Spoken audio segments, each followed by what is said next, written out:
बदले में लाठी मिले मांगे युवा रोजगार।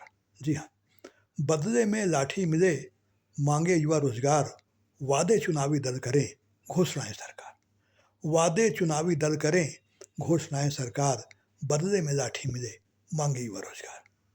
साथियों, बिहार में जैसे जैसे चुनावी सरगर्मी तेज होती जा रही है, उसी तरह राजधानी पटना में धरना, प्रदर्शन, आंदोलन तेज हो रहे हैं और पुलिस भी पुराने अंदाज में लाठियां भांजती है, दौड़ा दौड़ा कर लोगों को पीटती है।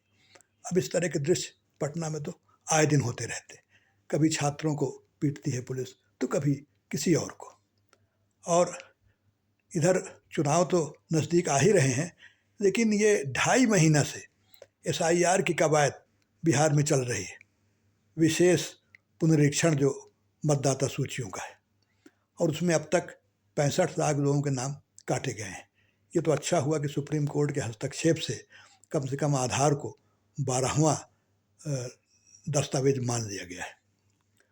और इस पर काफ़ी कन्फ्यूजन अभी भी है, आरोप प्रत्यारोप चल रहे हैं। सुप्रीम कोर्ट ने तो कहा है कि वह इस प्रक्रिया की वैधता पर एक बार में ही फैसला देगी, और अगर उसे लगा कि कोई कानूनी इसमें गैर कानूनी कार्रवाई है, प्रक्रिया चल रही है, तो इस पूरी प्रक्रिया को रोक भी देगी। यानी SIR के ऊपर भी अभी तलवार लटक रही है। और इधर अब चुनाव प्रचार तेज पकड़ता जा रहा है।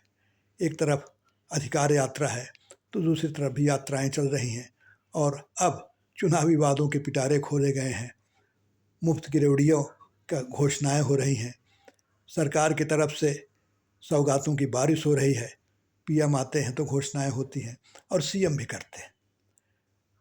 एक और नज़ारा है जो हर चुनाव प्रचार में अब देखने को मिलता है कि भाषा की मर्यादा टूटती जाती है, दिनों दिन स्तर नीचे होता जा रहा है, और उसमें कोई एक दल दोषी नहीं है, इसमें सारे दल दोषी हैं और एक दूसरे से बढ़ करके भाषा अपशब्द गाली गलौज का इस्तेमाल करते हैं।